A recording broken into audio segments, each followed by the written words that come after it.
Hello and welcome to The Well. I'm your host, Dr. Brendan Arm, doctor of acupuncture and oriental medicine, Chinese medicine herbalist, and founder director of Lotus Integrative Medicine in Santa Monica, California.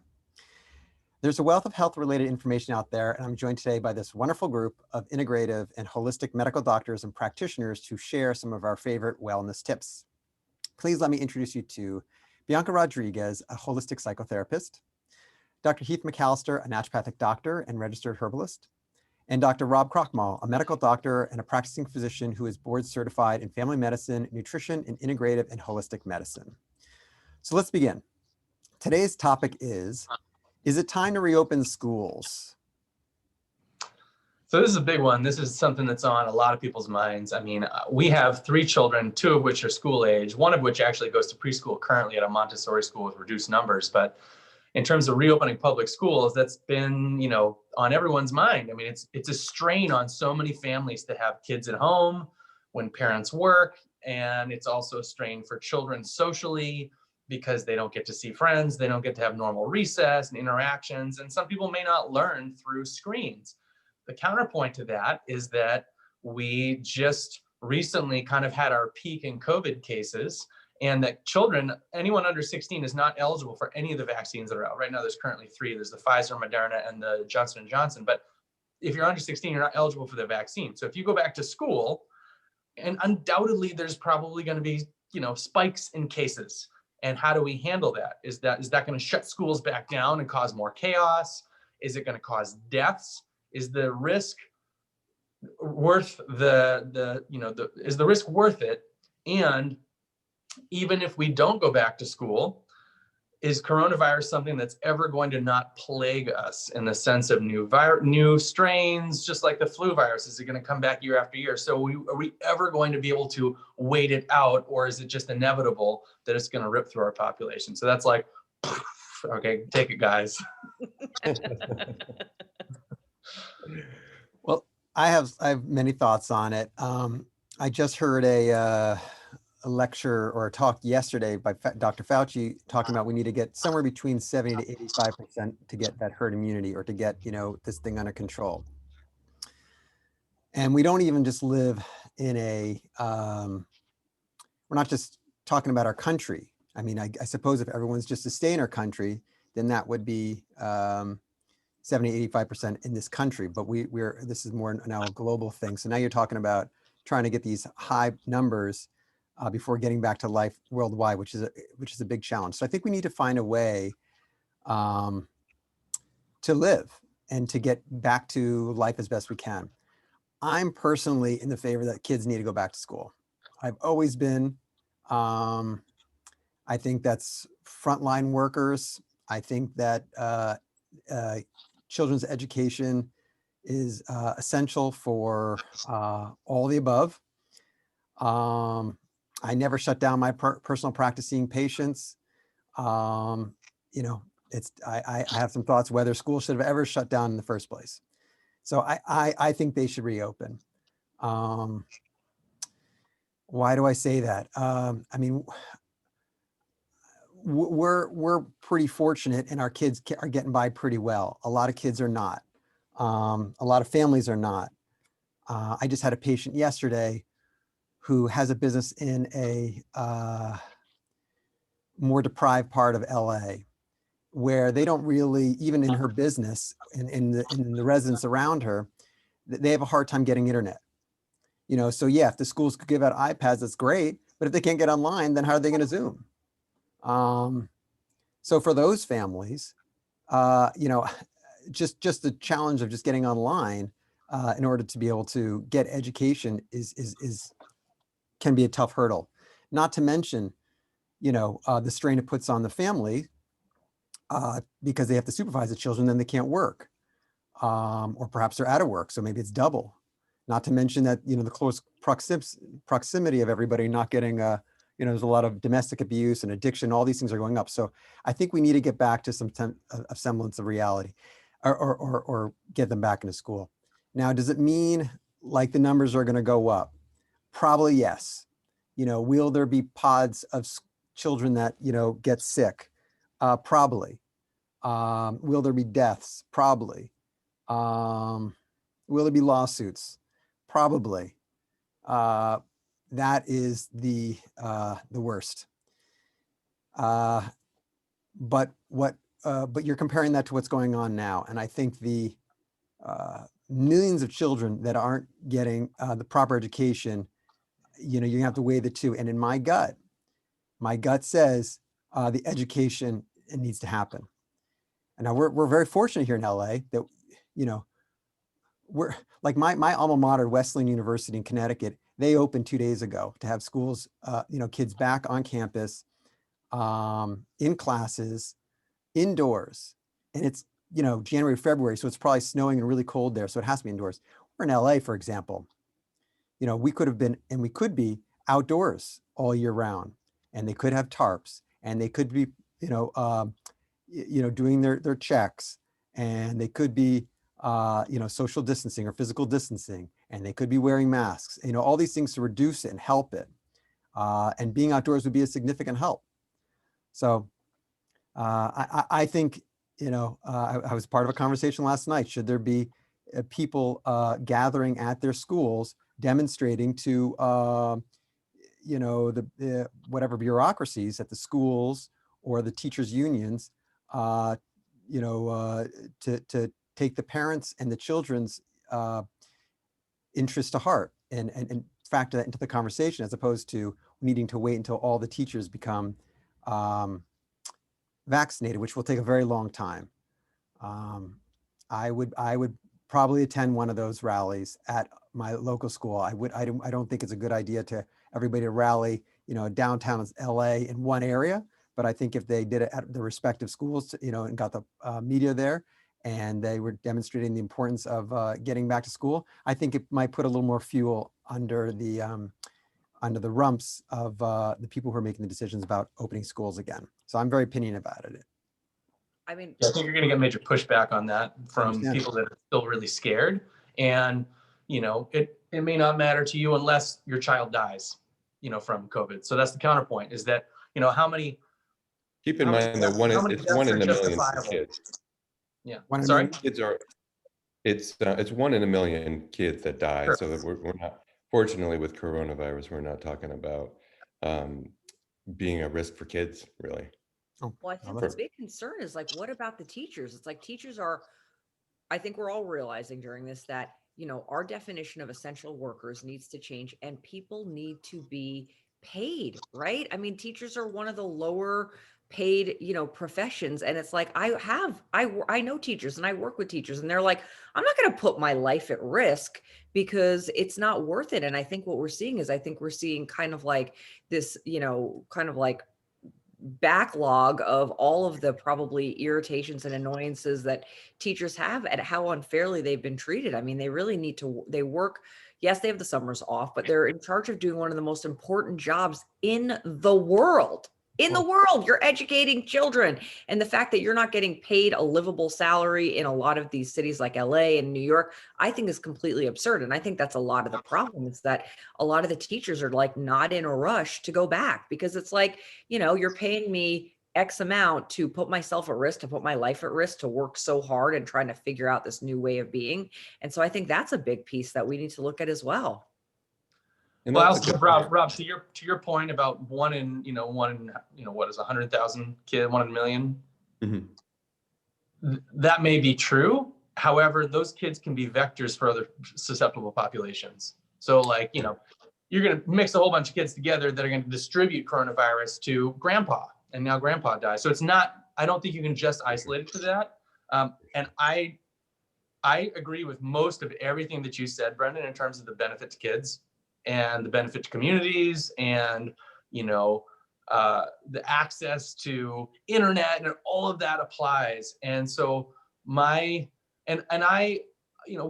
take care of our children's immune systems. Like personally, me and my wife, we make sure that they have vitamins, they have vitamin C and zinc, and like they're getting these things that if they got COVID, they would be probably in a lower risk category. So I'm not really. So me personally, I understand the desire. I think that there's created such terror about coronavirus that even if you have these great numbers, Rob, like you're going to have people that are just innately terrified because they've been terrorized for a year by this pandemic. So there will be lawsuits and schools will be shut down no matter when you open. I mean, I don't know when the right time is. I agree with Bianca that we should probably have all of our teachers vaccinated before we really entertain that. And I don't believe that's happened yet. So I wish our teachers were put higher on that list so that they, like we opened up I mean, you got to be able to get food from the grocers when you need to have someone to check you out to get the food, so they're higher on they're high on the list. You got to have your primary care workers as well, of course, because they need to service everybody else who does get sick. But I think school teachers should have been in on that one. I think that should have been a higher priority than over 65. I mean, I think 65 is a good one, but that's a big population. And, to those people who could isolate themselves at home and were doing just fine, then they're doing relatively, for the time being, just fine. But the teachers need, they're not able to function properly off-site. And I don't think they are. I think the education has dropped significantly. I think it's very difficult on children, and especially smaller children. And I think they need to it'd be great if they get vaccinated. How long is it going to take for it to get, all the teachers vaccinated?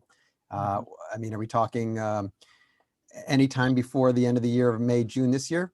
It sounds like a big question mark, and maybe not. Well, does that mean beginning of, September, at the beginning of the next fall?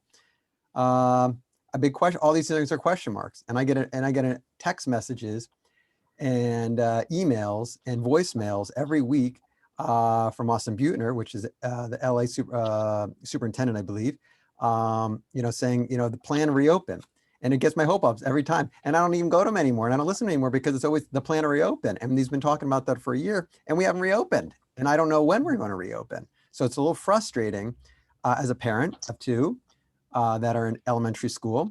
That one of mine, is graduating from elementary school and likely won't be graduating in person because she hasn't been in school for, by that time, maybe a year and a half because of this whole thing.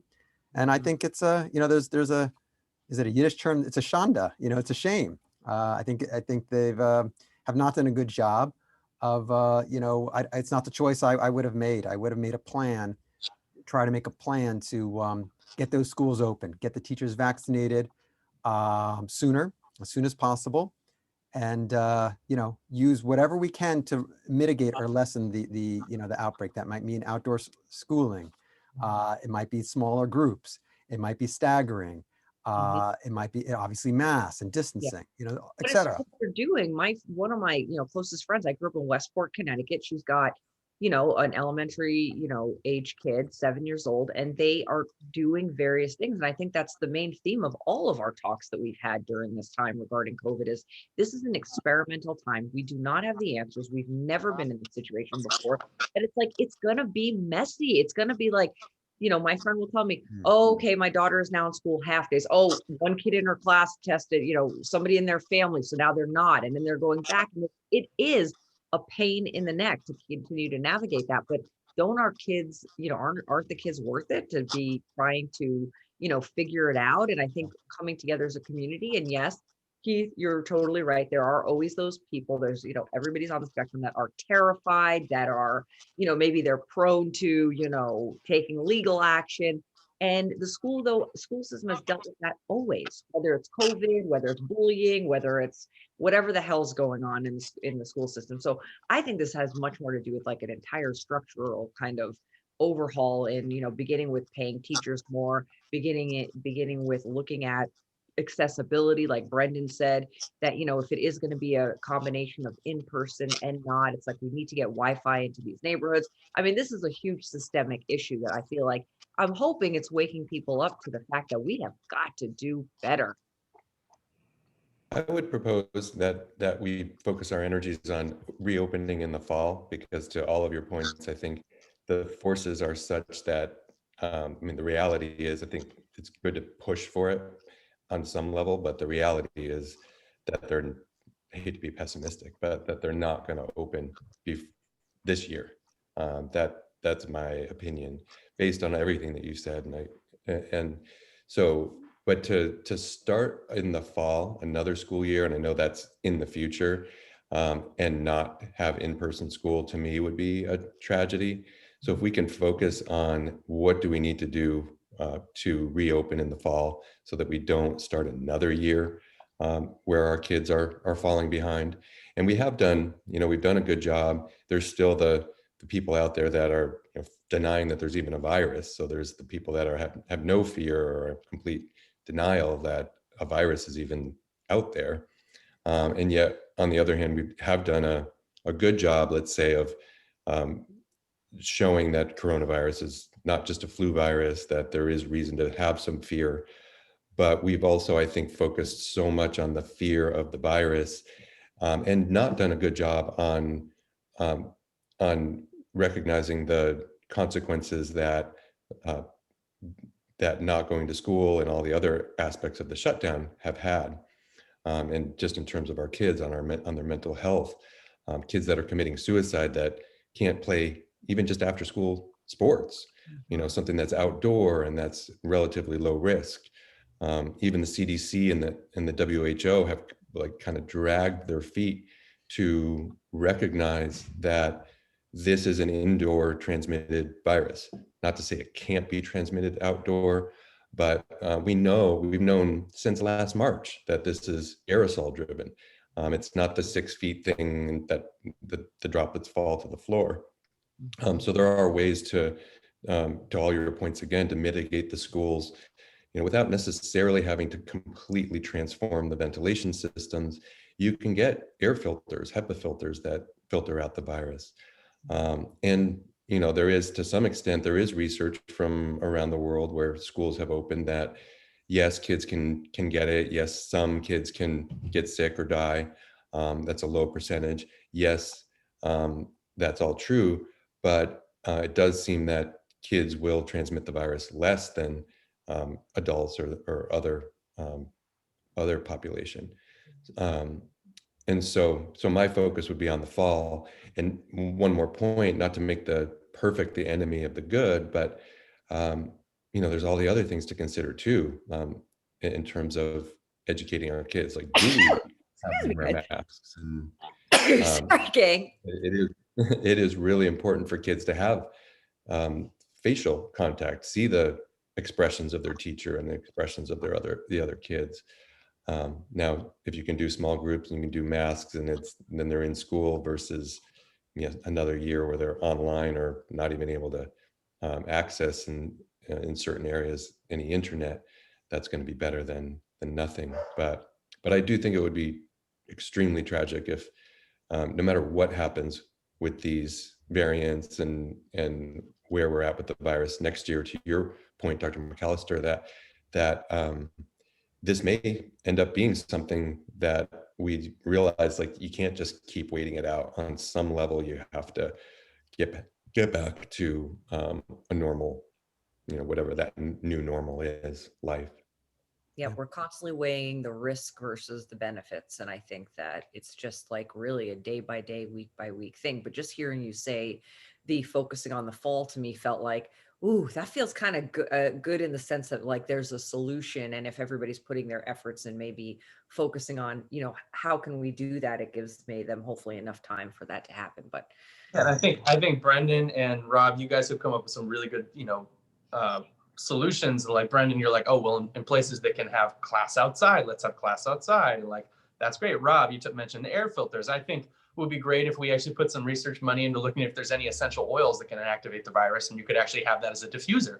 I think there's a lot of, or ozone machines and different things that could reduce the viral load in aerosol. I also think that, we should focus somewhat of a conversation on, if we do prepare for that August opening, how do we support kids' immune systems leading up to that? Because if you have a robust initial response to this virus, you clobber it, you're less likely to be producing tons of viral particles. You'll have a milder course of the illness. So if we really, if schools or counties or the government would subsidize vitamin D and zinc, that would be amazing. Those two things alone would probably reduce death rates, maybe even vitamin A. These things are known to, support the immune system and to reduce viral illness. So I wish that were a part of the conversation too, and not from you guys, but the conversation at large, that yes, we can reduce transmission, but why don't we also optimize your response if you get the virus? Because at some point If you don't get vaccinated, all of us are going to at some point be exposed to this virus. There's just no way out of it. That's such an interesting point there. I've heard no conversation on a mass scale or on from the ones who seem to be talking the most about this, about the things you just mentioned, Dr. McAllister. Why is there no conversation happening about things we can be doing preventively, in terms of supplements that are healthy, that will, when we are, not if, but when we are exposed to this, how we can better manage not to get sick. There's very little conversation on that subject. One other thing I want to bring up, which I just, as just my own little scientific mind, is this has been a very interesting little study we've gone through in the last year and a half, and we've learned a lot. And I for one, am now saying, hey, now let's move on and let's get back into school. And if should it be the fall, then fantastic. The sooner the better is my thought. But with some things I think should be good takeaways is let's not lose some of the things that we've learned from Zoom. For example, I've mentioned or I've had this conversation with several people that when a kid in the future, when coronavirus is, in the past, isn't able to get to school because they're sick, why can't schools have, for example, like some video and audio that would be telebroadcasting, 24/7, or not 24/7, but during school hours, the classroom, so that kids wouldn't have to miss out on education when they're sick. Wait, I gotta interrupt you for a second. Does somebody have a landline still? He's in an office. I don't know. Is that you, Brendan? Sorry, office. I put me. Sorry. Back to the Future. Okay. Yeah, right. I like what you're saying about that. But it's just a thought, like let's take a lot of what we've learned, or next time we go through a massive flu like this, everyone shouldn't be so, freaked out to see someone with a mask on. It shouldn't be like, circa 2019 or 2018, if you saw someone in the United States walking around with a mask on, you would assume they had tuberculosis or something like this, like, whereas in Asia, that was a common practice when, as out of respect for, the society around you, when you have a cold or flu, whether it's, life-threatening or not, you tend to wear a mask. So, those are two examples of many things that we should take away from this.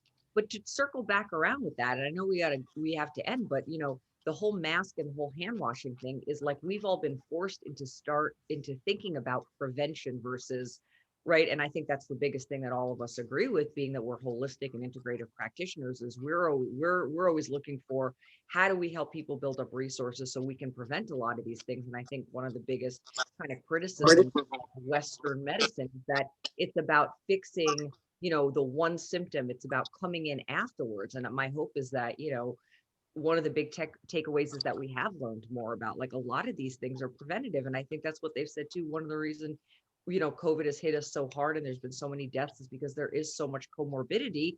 People are sicker than we would hope the population would be. So when there is a threat like a coronavirus, a flu, or whatever, people are getting more sick. So the work that you guys do and the education piece is a tremendous shift in the paradigm, and I hope continues to grow. I want to add one last comment. Yeah, and you guys. One last comment. I would also recommend, though may have my opinion, and all four of us may have our own opinions. I know most schools are sending out surveys to parents saying, "What do you want to do regarding opening or reopening schools? What's your opinion on the subject?" I think, I would encourage people to give their opinion and fill out those surveys, because I think, I'm one person, together we're four people, but what does society want for each of their schools? I think it's important to make your voice heard, and don't just, not respond to the surveys because you're afraid to answer it or you're too frustrated. Mm-hmm. And I would just second, my last comment would be to second Dr. McAllister's comments, which is, I think that is something that's so important, that we need to become healthier as a nation, as people. And, unfortunately, I think that, not only are those reasonable and true comments, and we actually even have at this point, a double-blind randomized controlled trial on vitamin D and COVID that supports those notions, but we've actually had doctors and other people that have been censored just for suggesting that we can boost our immune systems. Now, certainly it's irrational to say that chlorine, like inject chlorine and you're going to cure yourself of COVID. But that does not mean that boosting your immune system, eating healthier, looking at our food system, is not like one of the most important things, if not the most important thing that we can do. So I think, we've had a lot of good ideas. I think that's another thing besides respecting our teachers and paying them more, and understanding how important education is for the future of our kids, understanding how preventative medicine and nutrition and some of these supplements can go such a long way to helping with this pandemic, and future pandemics, and just our health crisis in general. Great point. Well said. Well, that's all the time we have today. If you have a topic you'd like to learn more about, let us know with a comment on social media. And also don't forget to subscribe to our The Well YouTube channel. Thank you for joining us, and please join us next time for more wellness tips. Remember, regardless of where we are, our resources in the well are limitless.